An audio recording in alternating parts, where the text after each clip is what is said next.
This program is underwritten in part by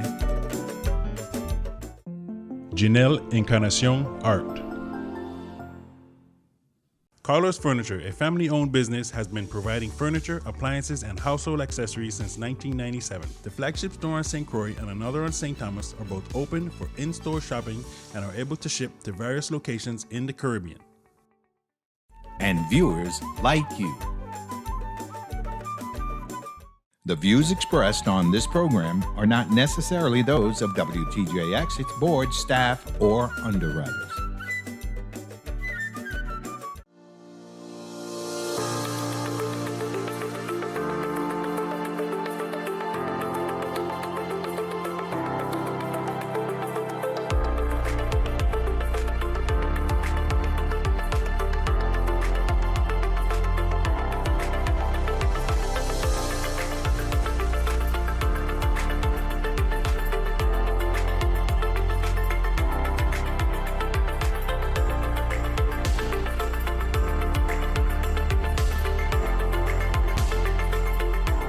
Welcome to the Bookcase. I'm your host, Shawna Richards, a sometime writer and a longtime reader. I invite you to join me as we explore the bookcase and celebrate Virgin Islands authors and talent. Each week on the Bookcase, we'll introduce you to a local author and learn more about them and their work. A storyteller lives in each of us, and I am so excited to give our homegrown storytellers a chance to tell their story. Tonight's selection from the Bookcase is masqueraders, musicians, and the Old Time St. Croix Christmas Festival, and I'm honored to welcome its author, Dr. Karen Thurla. Dr. Thurla, welcome to the Bookcase. Thank you so much for joining us this evening. Please tell our audience a little about yourself. Thank you for having me. I was born in Christiansted. I'm a 10th generation Crucian. I was a teacher, a cultural education specialist, a social studies supervisor, director of curriculum, an assistant principal and deputy superintendent, also a part-time instructor at the University of the Virgin Islands. So I've worn many hats. But from young, I had loved to read any kind of books. I attended St. Mary's School, which was in Christiansted. And after school, I would go to my grandparents. My grandfather had a collection of books on philosophy, auto mechanics, popular mechanics, different subjects. I even found Booker T. Washington Up from Slavery, W.E.B. Du Bois' book, a poetry book by Langston Hughes. His wife, my grandmother, used to get Reader's Digest. And when I was in junior high and high school, she would always show me a copy and say, learn these words, you're going to college. And not too far away was the Christiansted Public Library. And there is where I really began to read.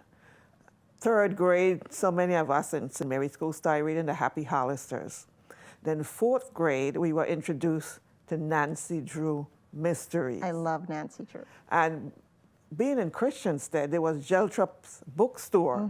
So on the way home from school, well, home to my grandparents' home, I was able to stop in there, and my classmates and myself, we would buy books and exchange them. Now, I haven't read the entire set.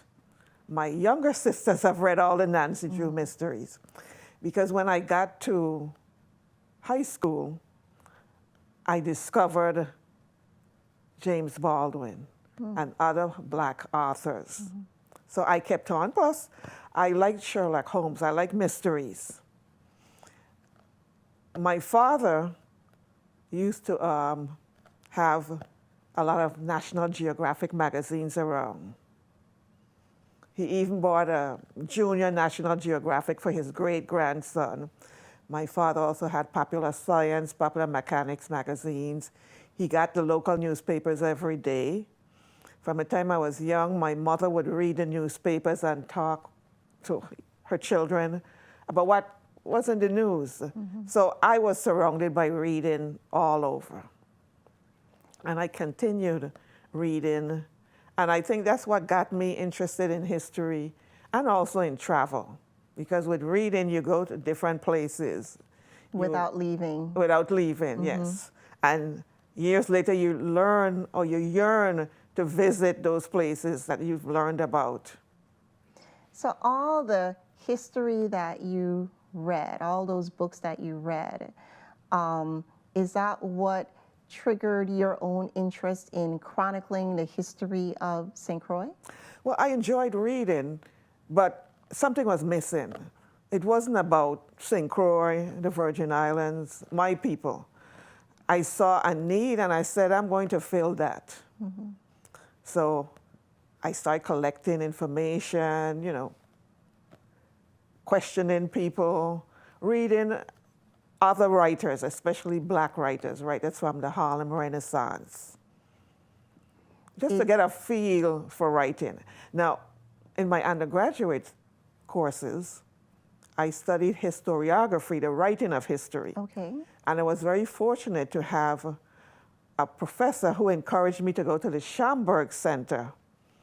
Another professor, she was chairman of the New Jersey Bicentennial Commission. So you can tell when I was in college.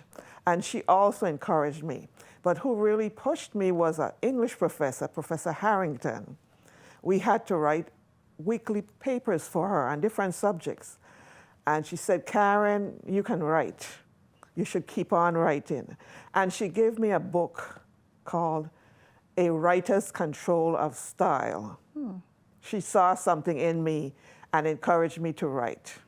How long was it between you having that encouragement from your instructor and getting that book to actually saying, I'm going to write a book? About 20 years. But before, I used to write newspaper articles on Virgin Islanders, different events, and have them in the St. Croix Avis. So I started with newspaper articles, and then I moved on to books. Is this your first book? This is my 6th book. Impressive. Congrats. Thank you. So what inspired you or what motivated you to write about masqueraders and musicians and the Christmas festival, the old time Christmas festival? Well, as you know, there are 3 books in one. So I had a home run here. I did a workshop, or a presentation, I should say, on masqueraders back in, I believe, 2010 for the Ancestry Discovery Group. We do oral history, family research. And I found some interesting photos at the WIM Museum Library. And I said, you know, that would be a good picture for a book. So I collected those and I started collecting stories. Musicians. We love Stanley, and I said, you know, we have to write about Stanley. Now, but there are Prince so Galloway. many other musicians that Yes. are part of our very rich musical history. Well, there's a documentary on Jamesy. Then Blinky McIntosh was in one of Richard Schroeder Sr.'s book. So I said Stanley. Now, Prince Galloway, beautiful. He was to be in my first book, well, my 3rd book, Neighborhoods of Christiansted, but we never did meet up. And I kept saying, I gotta put him in, I gotta put him in. So I put him in because you need musicians for the masqueraders and for a festival. So he's very special, a very nice person to interview. And I don't know if you remember hearing the song Archie Buck Me Up. Yes. That he authored. And you have the lyrics in your book. I have the lyrics that he wrote out for me. And he performed at Carnegie Hall in New York City. He performed in A Calypso tent in Trinidad. So he has a lot of talent. And he could tell us about Virgin Islanders in New York City and some of the activities like the boat rides that they had up there.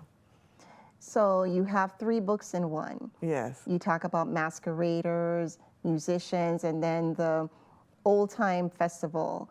Why was it important for you to document masqueraders? Because we don't have masqueraders like we used to. I grew up hearing my parents talk about masqueraders coming out on holidays like Easter Monday, Christmas 2nd day, and it was a lot of fun. You know, in those days, a lot of people lived in the towns, Christiansted or Frederiksted, and also in the country villages. So this was a form of entertainment. You didn't have radios, you didn't have television.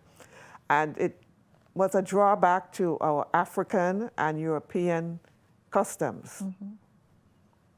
So in documenting the masqueraders and the musicians and festival, where did you find your information? What type of research was involved?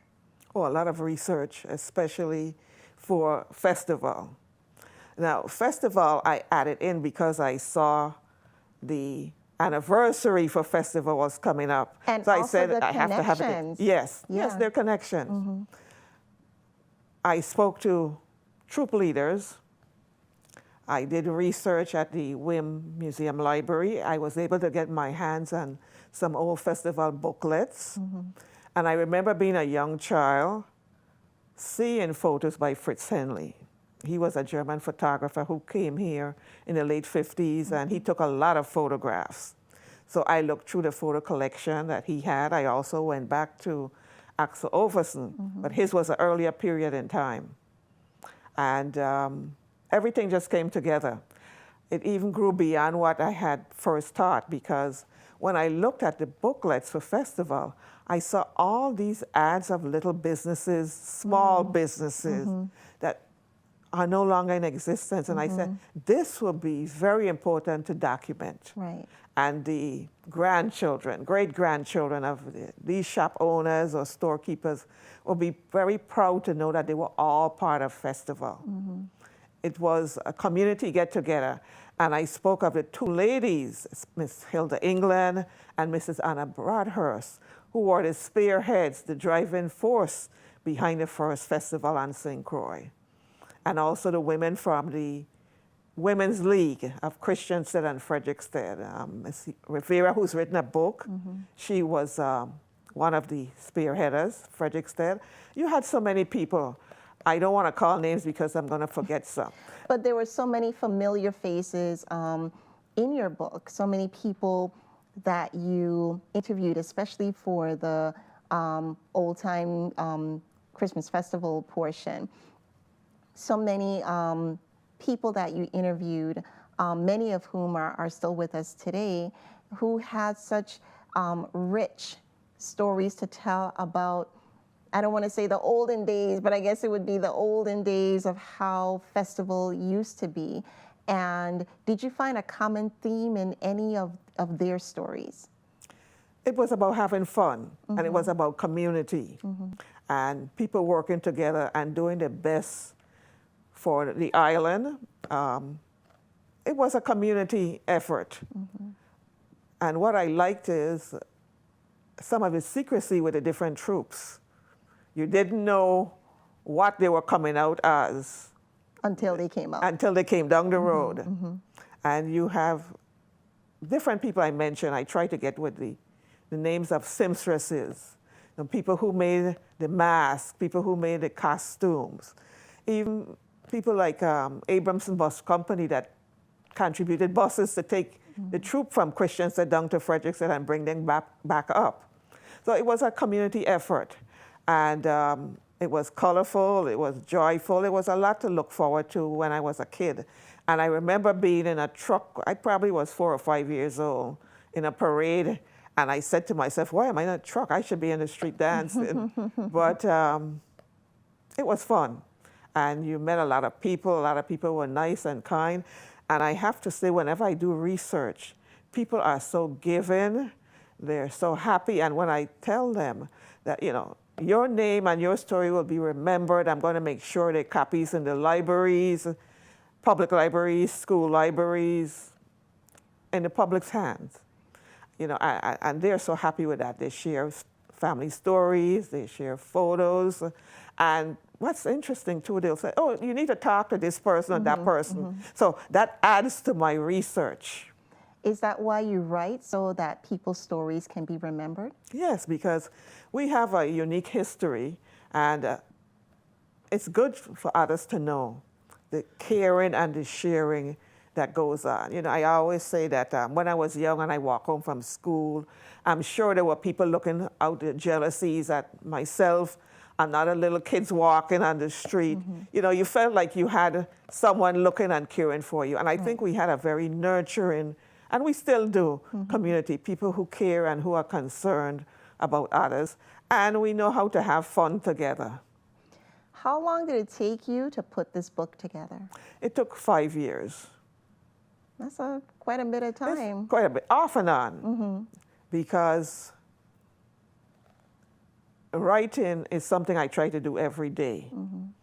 But I also do family history research, so that takes up some of my time. And this is an island that has so many cultural activities. There's always something to do. Last week I was on a staycation. I went to 3 museums in Frederiksted. Okay. The fort, the Chant Museum, and the Caribbean Museum Center for the Arts. I said I'm going to be a cultural person looking at the events when there's not a lot of people around, and really take it in and speak with the curators, the other people who work there. And I enjoyed it. I'm ready to go on another staycation, touring my island. Because, you know, there's a lot around, and we don't realize what's around us. In your professional career, you were an educator. You developed curriculum for our school system. How different was that? How different is that from the writing that you do now? I do more detail and more cultural stuff. And I get first-hand information, first-hand accounts from people, and I can go in different directions. You know, I don't have to stick to one goal or objective. I let the evidence or the research takes me in whatever direction. And it's beautiful. I love researching.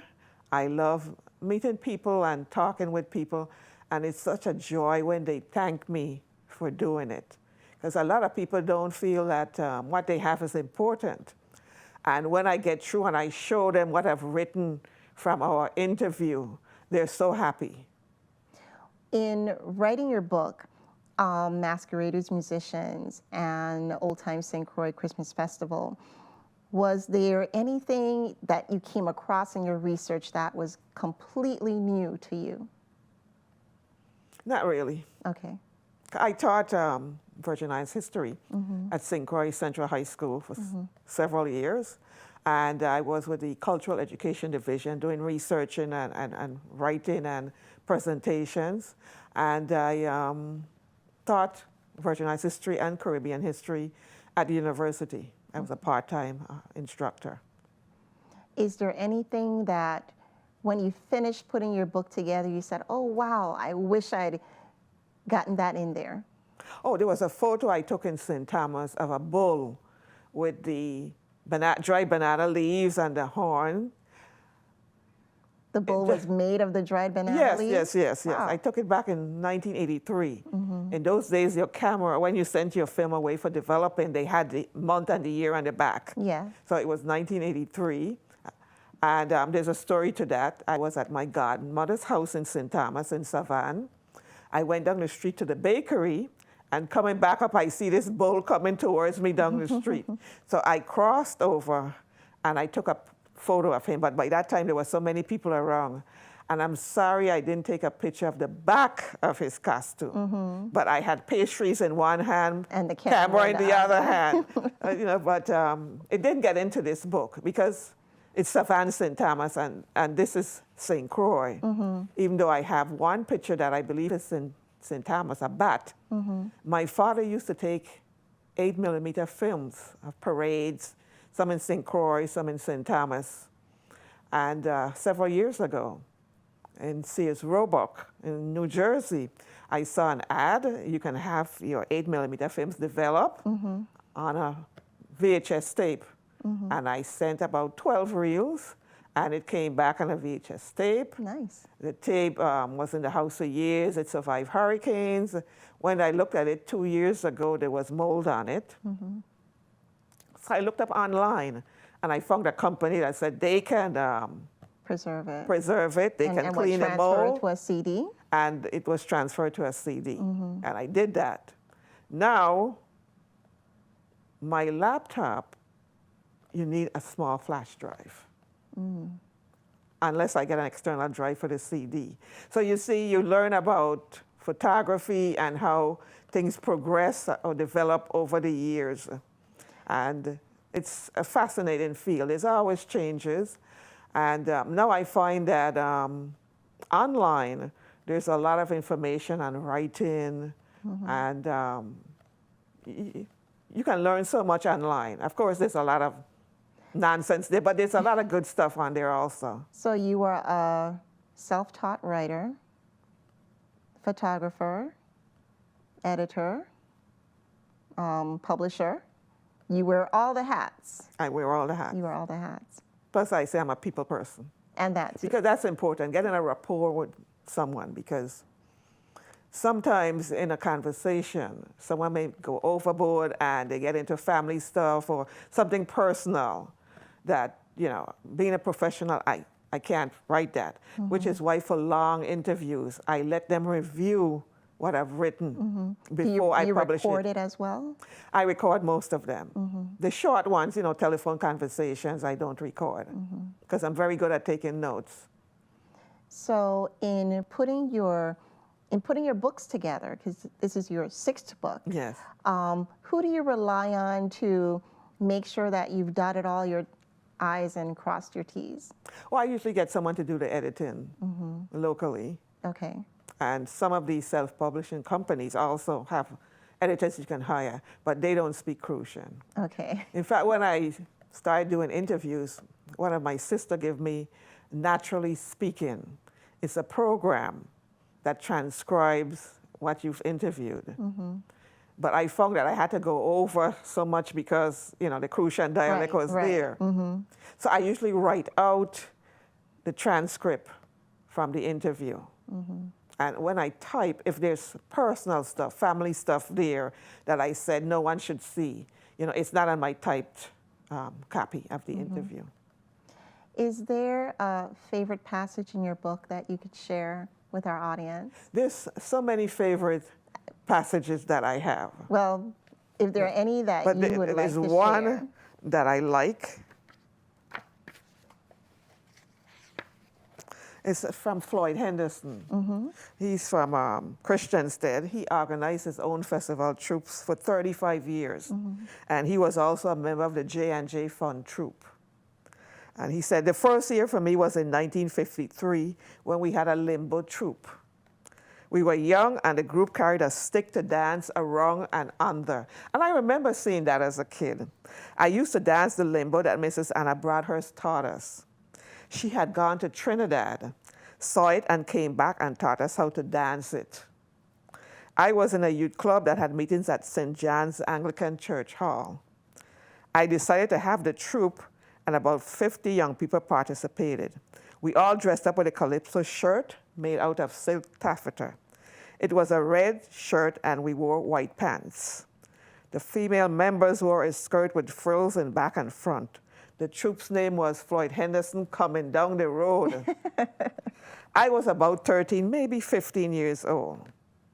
And he said, I believe we had to dance with another troop's music, with them in front and we behind the band. It could have been Raleigh Philippus scratch band. And I remember Raleigh Philippus waving a flag in front of steel bands later on. One that's special to me, I found this close to the end of writing a book. And it's by my mother, who always encouraged me to read and write from the time I was young. And she used to write a lot of things. So she wrote about her young life and about her family. So I call it her autobiography. It's several pages. Recently, after her passing, I found a copy of an autobiography my mother had written years ago. She wrote, I have so many good memories of growing up on St. Croix. Easter Monday was a big holiday on St. Croix and also the day after Christmas. The masqueraders came out on those days. The bull was a man dressed in brown leaves and had a bull horn. Children would scream, the bull is out, and run and hide. I was awfully afraid of the bull because he used to chase children. So I stayed home and looked at him through the window at number 16 Church Street, where she lived. And I said, she left that for me. It seems so. Yes, very, very special. It seems so for you to now carry the story. Her story. Of masqueraders forward. What can you tell me about your writing process?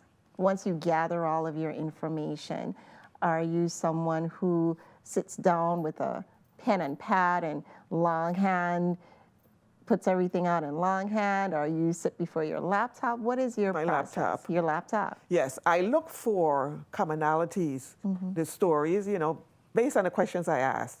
I ask about local events, local people, community activists, people in the community.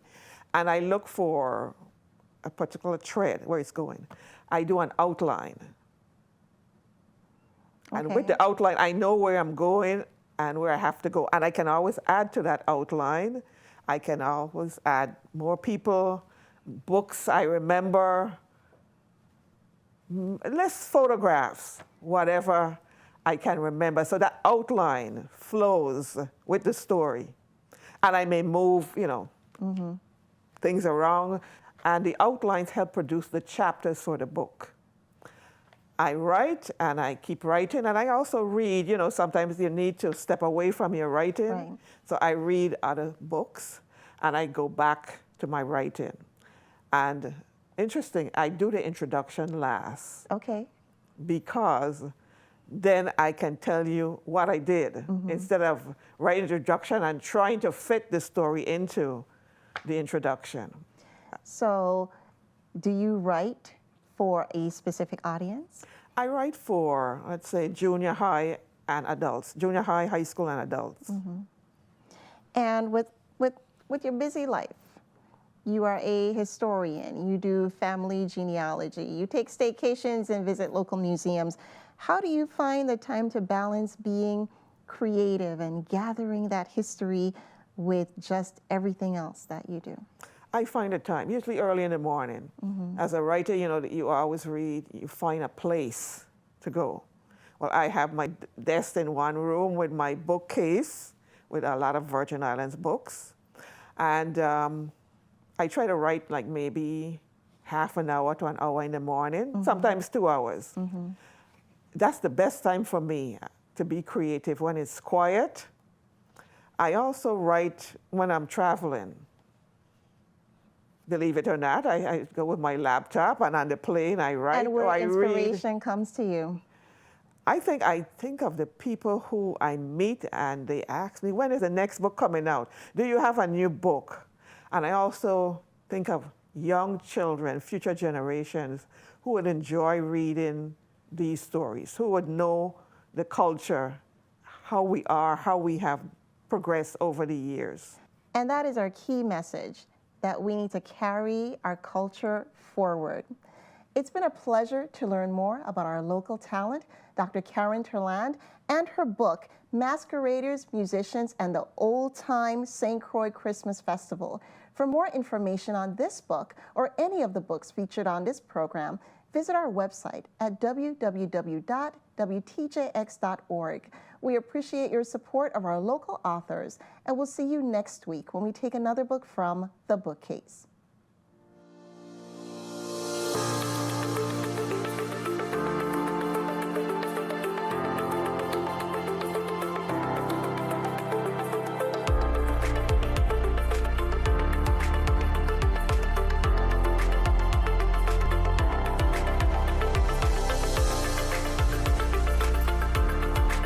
The views expressed on this program are not necessarily those of WTJX, its board, staff, or underwriters. This program was underwritten in part by Janelle Encarnacion Art. and viewers like you.